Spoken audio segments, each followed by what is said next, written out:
What is up, my friends and fellow busy bees?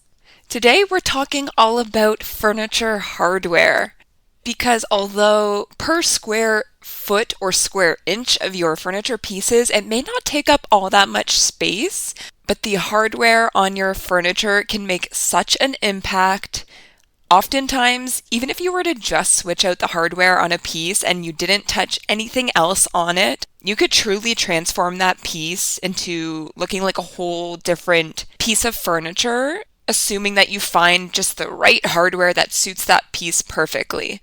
So that's why it's always my first recommendation for people who are wanting to upgrade their pieces or find something new for their space. I always ask them, is that piece that's in your space currently still the right size, shape, and performing the right task for what you need it to do? Because if so, can we just look at switching out the hardware to maybe update it a bit, maybe match it to the style of the room a little bit better, or to add like a fun pop that's kind of unexpected to it?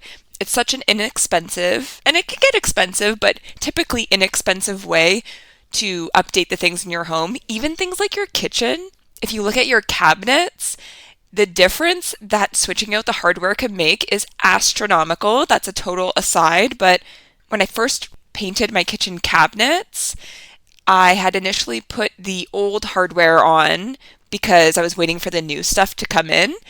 And I recently saw photos, or I guess it was a TikTok video I had done, where I had the after photos using that old hardware, and they were like stainless steel circular little knobs. And now I have gold hardware, and it's hexagons and squares, and it just looks so drastically different, and it kind of changes the tones of the color that I painted it and everything. So if you're not looking at the things in your space and wondering, can I just switch out the hardware? Let me just sprinkle that thought into your brain and have you start looking around and wanting to spend money. But when we're thinking about furniture pieces and giving these pieces a furniture makeover, the hardware is such an important aspect to that design. And so I think that that's something that you should be thinking about from the get-go when you're thinking about what to do with your pieces. And it shouldn't just be an afterthought. Once you get through and you top coat a piece, then you look at the holes that are there and you're like, okay, what are we going to do? I should start looking for something that's going to work with this. From the beginning of your project, it should be at top of mind, thinking about, what stain color am I going to do this? What color am I going to paint it? And what hardware am I going to choose? And what color do I want that to be? So I wanted to bring you 8 furniture hardware hacks today, little tips of things to keep an eye out for, things that I like to keep on hand, and different processes for utilizing furniture hardware that you may or may not already know. First up, let's talk measurements. Because if you are looking for new hardware to put on your piece, the first thing you're going to want to know is what measurements you're working with. And it's pretty straightforward, obviously, if you're just using a knob. A knob's a knob's a knob. It's just one hole. You don't really have to worry too much about that. However, handles have 2 holes typically. And if you are looking at the holes that are on that piece, your inclination, if this is the first time you are doing this, is going to be to measure from the end to the far end of the other hole. And that will result in an incorrect measurement for you, so do not do that. The way that it's measured, and I don't know why they started doing it this way, but it's the generic way that everybody measures hardware holes, is from the center of the left hole to the center of the other hole. And if you look at a piece in front of you and you do that measurement versus the far end to the far end of the other hole, you'll notice that there's typically like at least a 1/4 inch difference between those measurements. So that's a really important tip that isn't inherently known when you first start doing this work. And once you know it, but until you know it, it's not straightforward. So if you didn't know, now you know. Hack number 2 is when you're searching for new hardware for your piece. Now, I like to keep things cost effective for the most part, if it's an option. I'm always trying to find ways to keep my supply costs down, but sometimes I do need to order in new hardware. A lot of the time, I'm ordering off of Amazon, especially if it's a piece that has multiple handles or knobs needed. Like if it's anything over 4 that I need, I'm going to be paying really close attention to that cost per unit, because if you don't pay attention to it, that can get really expensive. Like if you're paying like $9 or $10 per handle, that's more than you need to be paying, to be quite frank. And maybe you see specific hardware that you really want to utilize and nothing else will work on the piece because you have this vision in your head. Fair, go for it, but just know that there may be an added cost to having to keep to that design plan. And so I often find that Amazon has a lot of really inexpensive options. They also typically come really quickly. A lot of the times these are Prime purchases, so I can get them the next day. So I'm not having to wait for that stuff to come in, versus there's been times when I've found something that was really great and fairly inexpensive on Etsy, for example, but it was coming all the way from China. So I had to wait for like 3 weeks for that to come in. So that just pushes things off if I am working on that piece for a client and I'm not able to complete it, which is then taking up space in my workshop probably. And it can just slow things down, especially if we haven't nailed that design plan prior to the piece getting dropped off to me. So anyways, all that to say, there are a few different ways that you can be searching for this hardware when you are looking for it. And that's due to the fact that different vendors basically describe their things using different keywords. And some people use all of the keywords, which is really helpful for both you and them, because you're then able to more easily find those pieces and purchase them. But sometimes there's like a really perfect thing that is really inexpensive and could get to you quickly, but if you're not putting the right search terms in, you won't necessarily see it, or it won't go to the first couple pages of your search on Amazon or wherever you're looking, and so you may not necessarily work your way through to it, because I know for me, at most I'm looking at like the first 3 pages probably of my search results, because I'm assuming that my search is specific enough that it's giving me the products that are best tailored to the relevancy of my search, right? So a few different ways that you can do it. Once you get that measurement, you can figure out that measurement in either centimeters or inches. I don't have like the proper conversion here, but say it's 146 centimeters or 5.5 inches. We'll use those numbers. Hopefully I can remember them by the end of this example.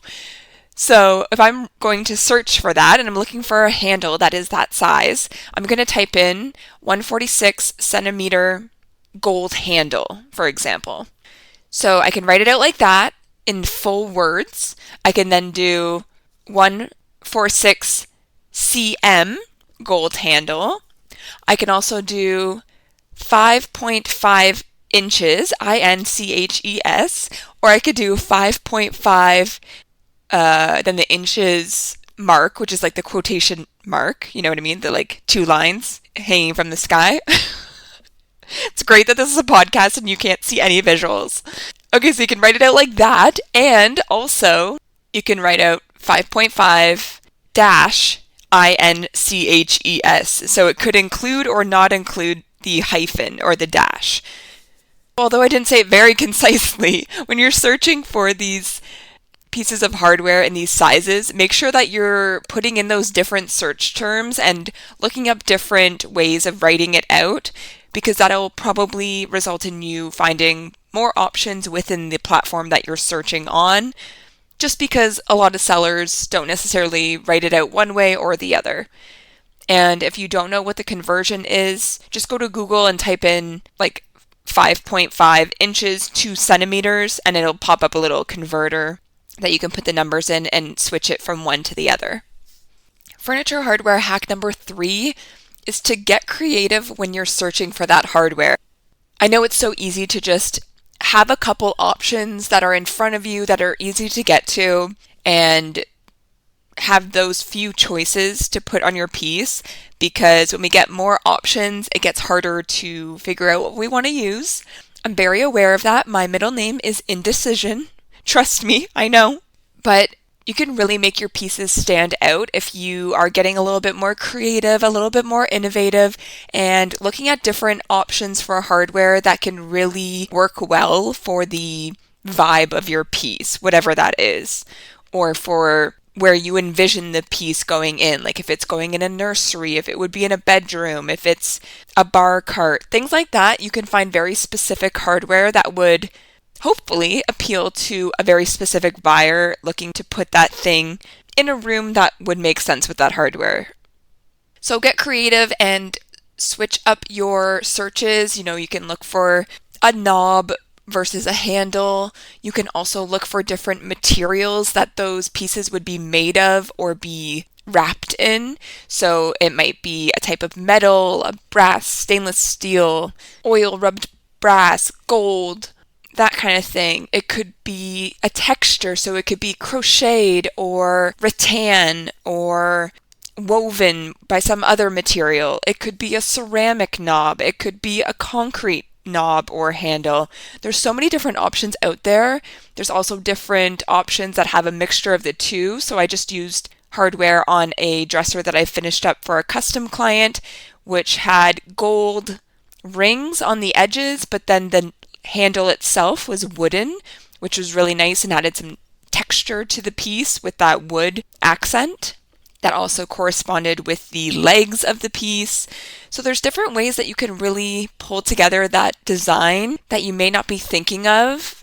And again, that will really set that piece apart from the others because, if you go to Home Depot, for example, there's maybe like 12 different options of like your average hardware. That's the average sizing and spacing for hardware. And if you look at those, if you're someone that immerses yourself in the furniture refinishing world, you've probably seen 100 pieces with those specific pieces of hardware used before because a lot of people use them and they're good, they're tried and true go-tos, but maybe there's something a little bit better that you can find for your piece, or maybe something a little bit more cost-effective because, to be honest, it's typically pretty expensive in comparison to getting something in bulk or off of Amazon that is a lower cost per unit versus buying each individual handle for like $12 each. You might be able to get a pack of 6 for like $20, which ends up being less per unit. However, you are then left over with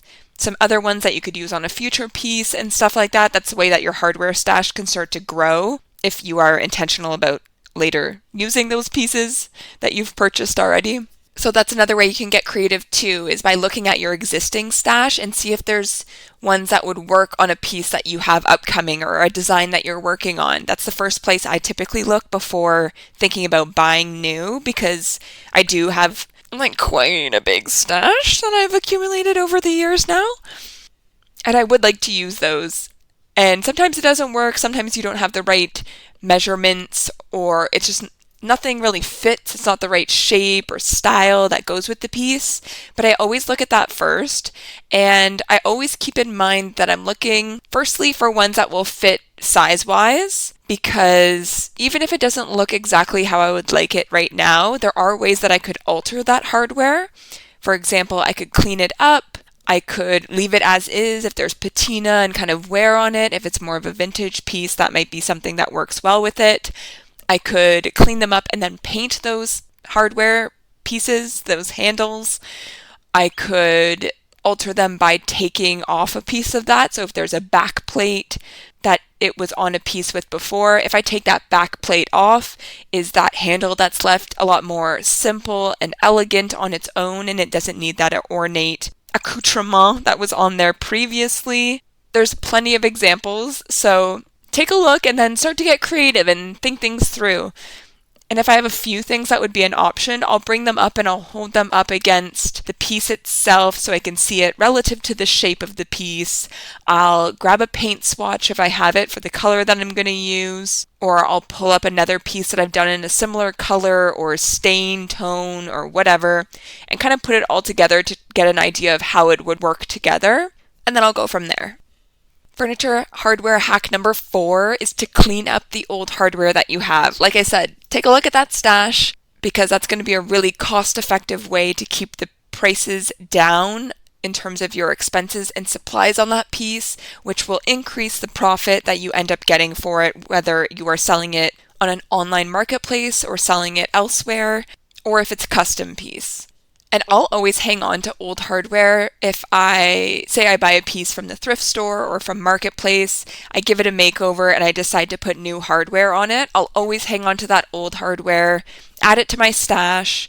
Even sometimes when I'm driving around and I see a curbside find that I take a look at and maybe there's damage to it, or it's not necessarily something that I see as being something that people would buy quickly, so I'm not going to take it on and flip it and then have to hang on to it for a long time before it sells. Sometimes I'll just take the hardware off of that if that piece is sitting on the curb to go to the landfill anyways. I will grab that hardware off, grab the screws and things like that so I can salvage whatever is possible, and I'll add that to my stash. So you can see how very quickly that stash can grow. Make sure you keep it organized, figure out an organization system that works for you, and keep styles together. Like if you have a set of 6 handles, find a way to keep those all together in a little baggie or wrap them with an elastic or something so you know how many there are and everything isn't just mismatched so you can't find anything when you go to look for it. And if you have a piece of hardware that you find, you're like, this would work, it's the right size, it's the right shape and look, but I'd like to clean it up or I'd like to modernize it a bit, you can always clean that up by doing the hardware soup method. And that's going to restore it to its original finish without the dirt and grime and patina that might be on it after years and years of wear. And this is great to do in general, even if you're going to be painting the hardware with spray paint or something like rub and buff afterwards. I always recommend cleaning it thoroughly first because it's going to make sure that the thing that you're putting onto it is going to hang on to it a lot better. You're going to get a lot better adhesion. But when you clean it up, and if you end up wanting to keep it as is, it can look spectacular. Honestly, regardless of the material, if it's the right tone that you're looking for, it can look great. A lot of the times, though, if you find something that's brass and you clean it up, it will look chef's kiss, so exquisite. And if you need a little hack for figuring out what may be underneath all that dirt and patina, is to get a little magnet and try and touch it to the hardware. If it is magnetic and the magnet sticks, then it is not brass. But if it will not stick, very, very good chance that it is brass. So you want to clean that up using what's referred to as hardware soup. So in order to make yourself a little pot of hardware soup, you're going to take a pot, and I recommend using one that you do not eat from. Keep this separate just to use to make hardware soup, because you don't want the stuff that's going to come off of this to end up being ingested by you or your family. Just stay on the safe side.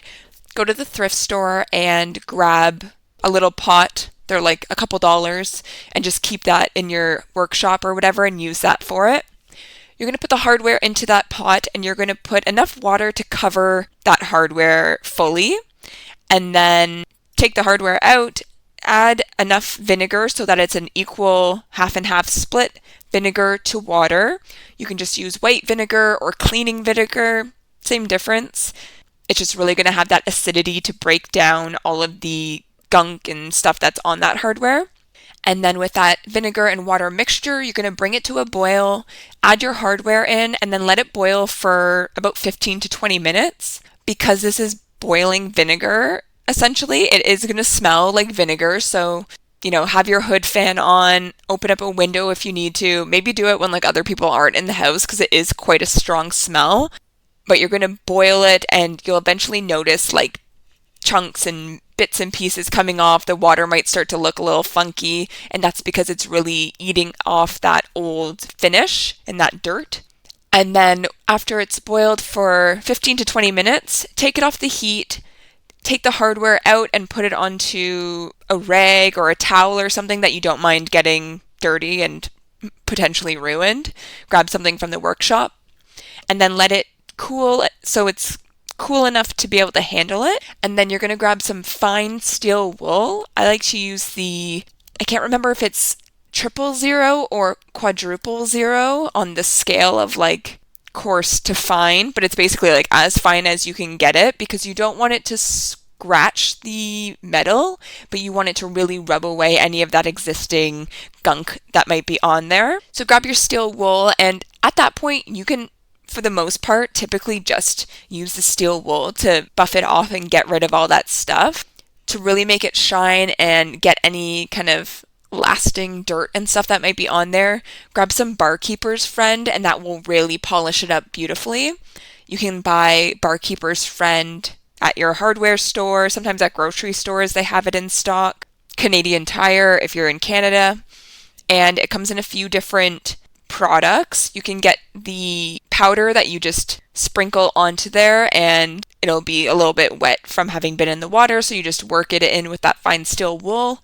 I typically buy it in its bottle form, so it's kind of like a cream almost, but a little bit more viscous, or I guess a little bit less viscous than a cream, and put it on there and then just rub it in. If you have any really fine details that you can't get to or the steel wool isn't hard enough to be able to scrape out of those little crevasses, grab a wire brush and you can use that to really get in there and scrape it down, and then rinse it clean and let it dry, and it will look so incredibly much better. Again, regardless of what material it is, it's going to look so much cleaner and crisper, but if it's brass in particular, it's going to look great. Furniture hardware hack number 5. Again, we want to be resourceful. So hang on to any old hardware screws that you come across that you may not need to use. Sometimes you get extra ones that come in when you purchase new hardware, and either you only need to use one of the 2 types that they give you, or maybe the size of them doesn't fit perfectly into the piece that you're using because the drawer front is a little extra wide or less wide or something like that. So you want to use the old hardware screws, but use the new hardware. Hang on to both the old hardware and the new hardware screws that you're not using. You can create some sort of system for organizing those if you want, or just throw them all into a big Ziploc bag, but always hang on to them because there have been so many times when my butt has been saved from having hung onto those, and it can be a total bitch to try and find the one that you really need if you maybe lose a hardware screw or something happens and you switch out the hardware, but like the one that was used previously isn't going to work. The one that comes with the new hardware isn't going to work either. You need something kind of in the middle of the two. Whip out your stash. It's going to take forever to go through it and find the right one, because not only does it need to be long enough, but it also needs to be the right width to snugly fit into the hardware that you want to use. But having as many screws available to you as humanly possible is going to make your life so much easier. There has never once been a time when I've had to go out and find new screws, because after looking for long enough, I've always had enough of the right ones or been able to make them work. And it's just because I'm a thrifty, frugal queen and I hang on to these things. So you should be as well. I highly recommend it. Furniture hardware hack number 6 also has to do with hardware screws, and it is those super long ones that you get. Again, typically when you buy new hardware, it will come with 2 types of screws. One that is the average length that most furniture requires, and the second one is those extra long ones that are almost like twice as long as the regular sized ones, and they have little divots in them. And you may or may not know that those are called breakaway screws. And they are super long, but they have notches in them that are at every 1/4 inch interval. And what they are is customizable screws. You can basically cut those screws down to your preferred length to work for multiple different projects, depending on what you're working on.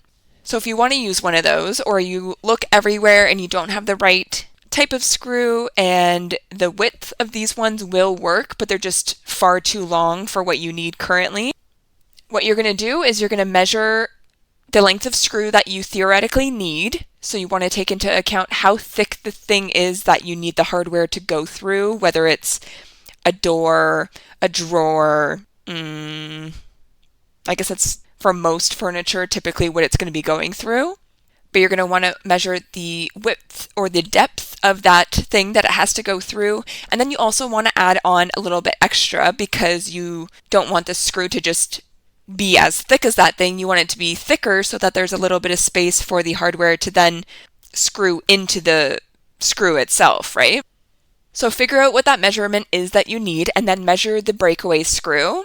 And I would suggest that it's always better if you kind of don't know which one you're going to need it to go down to, choose the one that's a little bit longer, cut it to that, and then try it out and see if it will work versus making it too short too quickly. It's always better to take off more. Just like getting a haircut, right? You want to like feel it out first, see what you're working with once it's actually cut down, and then go from there. So in order to break that away, once you've marked where you want to break that down to, and again, it's every 1/4 inch, there'll be a divot that you can break it off. You're going to take 2 sets of pliers. You're going to hang onto the screw itself, kind of near the head of it, with 1 set of pliers in your non-dominant hand. And then with your dominant hand, take the other set of pliers, hang on to the end of the breakaway screw, so on the opposite end of the head of the screw. Well, actually, you might want to hold it a little bit closer to where you want it to break. I take that back.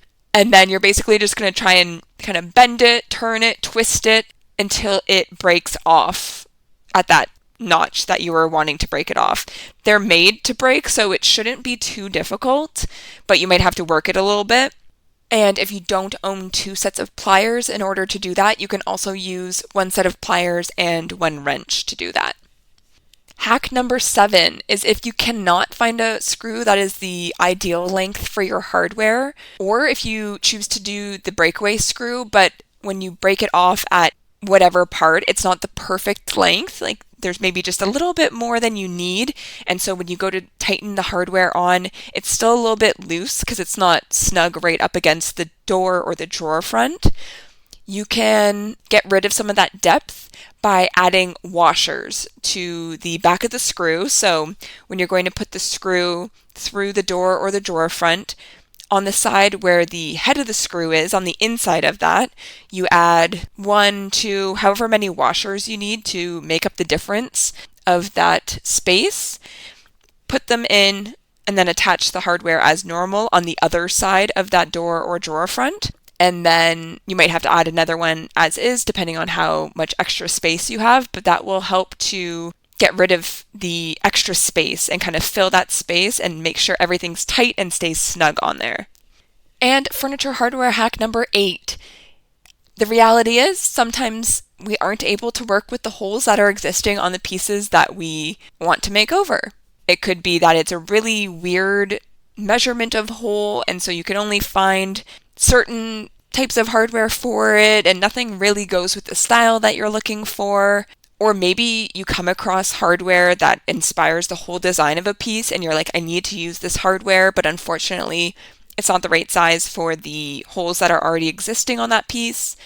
That's okay, because we can always fill those in, but this is why I always recommend taking into account the hardware from the beginning of the design process, because you can always do this, but it's super unideal if you get to the point of like top coating, you finish the piece, and then you figure out that the hardware is not going to fit. You're going to have to completely redo that door, that drawer, whatever it is that you need to fill the hardware on. It's really hard to just fill those holes and then, paint over that one little hole spot or put top coat on that one little spot and have it look seamless. So ideally, you're wanting to do this from the beginning during the prep stage. So my personal preference for filling holes and what I typically do is I will take some painter's tape or frog tape and I'll put that over the holes on the inside of the piece, so inside of the door, inside of the drawer, so that any of the product that I'm pushing into that hole to fill it will not seep out the other side. And then typically, if I have it on hand, I'm going to use Quickwood to fill the majority of the piece. It's a 2-part epoxy that you can roll kind of like into a Play-Doh consistency, and you push it into the hole. It fills up the shape of the hole quite easily and quickly, and it doesn't require a whole lot of product, I find. And it's already closer to a solid than something that's more liquidy, like a wood filler, for example, may be. So that's kind of why I prefer it to fill the large majority of the hole. And then I'll let that dry thoroughly. I'll sand down anything if it has exceeded the surface of the hole, the drawer front or whatever. And then in order to fill those smaller spots around it, because usually you're not able to like perfectly fill it perfectly flush, I'll then go in and add some wood filler to fill in any of the little spots there, let that dry, sand it down, and then I'll typically finish that with Drydex, just because it's so soft and so finely milled. And so even if it's just like a very light coating on the top, I find that I can very easily and very smoothly sand that down once it's dried. So it's a very seamless, flush, non-hole on my piece. And then because that's a different material now than your actual piece, like whatever the piece that you're filling the hole in is, if it's wood, if it's laminate, that kind of thing, if you were to just go in and paint over that spot, you would then probably notice the spot where the hole was. So I always recommend priming first in those cases because it's going to really give you an even finish to then go in with your paint, and you won't notice it when you look at it on an angle or anything like that. It'll just look much more seamless. Also take into account the fact that a lot of wood fillers over time can shrink as they dry and or with the change in temperatures. So keep that in mind if you're fully filling your holes with wood filler. Over time, you might notice some shrinkage, which can then kind of pull that finish inward a little bit, and you might notice it's sunken in. If you've ever noticed this in the past and had no idea what it was from, that was probably what it was, is the wood filler just contracting in that way. So a lot of the times it's not a huge deal if that happens, especially if the hardware that you're going to be adding on is larger in length than the one that was in there previously, because probably that handle is going to be almost perfectly covering the spot that you filled anyways, so it really may not be that noticeable. But, we want to get it as good as we can, so that's why I like to do the majority with Quickwood, and then just do some finishing touches with the wood filler and then Drydex. Another way that people like to fill in their hardware holes, which is probably quicker once you get the hang of it. I just haven't really made this part of my typical process, so I'm not at that point, but I'm sure once you get the hang of it, and if you have them on hand, it would be really quick, but it's to fill it using a dowel. So again, I would assume you would put the tape on the back of the hole. You would find a wood dowel that was the right diameter for that hole that you're trying to fill. You would put some wood glue into the hole. You would push the dowel in, let it fully dry, and then cut off any of the excess, or cut it first and then put it in, whatever floats your boat. Sand down any of the excess, and then if there's any kind of holes around the dowel or any spots that aren't perfect, fill those in with wood filler or Drydex, prime, and then you're good to go. I just personally don't have a lot of dowels that I keep on hand, and I find that every hardware hole is a little bit different in size, so that's why I never really started doing it that way, but it's definitely an option. And for sure that the wood dowel is hard and it is the length that it will always stay, so you won't get that shrinkage problem, which is one of the benefits I would foresee in going with that approach. And something that you may not know about me is I love little motivational messages. They always get me fired up, and I keep a running list of ones that are especially catchy or speak to me in the Notes app on my phone.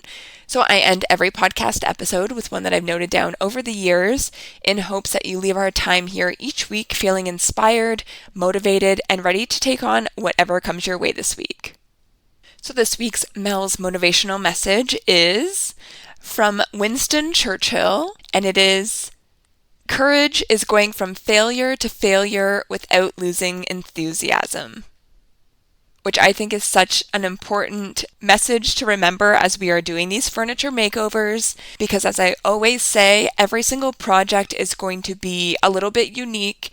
It may present its own unique challenges or barriers that you need to figure out and surmount and research and ask questions and do some trial and error. And maybe it ends up going your way, or maybe you try something and it doesn't work at all and you need to bring it all back to the beginning and start again, which you may classify as a failure. I would encourage you to classify that as a learning opportunity, but potato, potato. But having the courage and the confidence and the self-assuredness to go from those quote-unquote failures or those learning opportunities, those lessons that you've learned, and continuing on without losing your enthusiasm for this craft, for this thing that you are learning as you go, that's how you truly create that courage and that confidence in what you're doing, because the more that you do these things and you figure out ways to pivot and figure it out, and then you get to see that end product and see it in all its glory, looking great, and knowing and remembering and understanding all of the work that went into it, and maybe all the different times you had to start over again on that piece, to then see it finished and feel that accomplishment and be able to pat yourself on the back like that, that is what really creates and strengthens that self-confidence, is like knowing that this didn't go perfect, it didn't come easy to me, but I persevered and I was resilient through that process and I figured it out, and that feels fucking fantastic. That's the stuff that's really going to give you a boost in your step, that's going to make you feel great about the work that you're doing and make you show up different in your day-to-day life and in the way that you present these pieces that you may be trying to sell. So remember that courage is going from failure to failure without losing enthusiasm. Remember to try and make that shift in your brain to think of it as a learning opportunity. And as you're going through your week this week, if you see something that is that opportunity to learn, maybe something that didn't go your way, something that you might have failed at, remember not to lose that enthusiasm, because you're really going to help yourself to lean into that courage and have that pride and that confidence in what you do. All right, that's it for now. I appreciate your time, and I will catch you guys next week.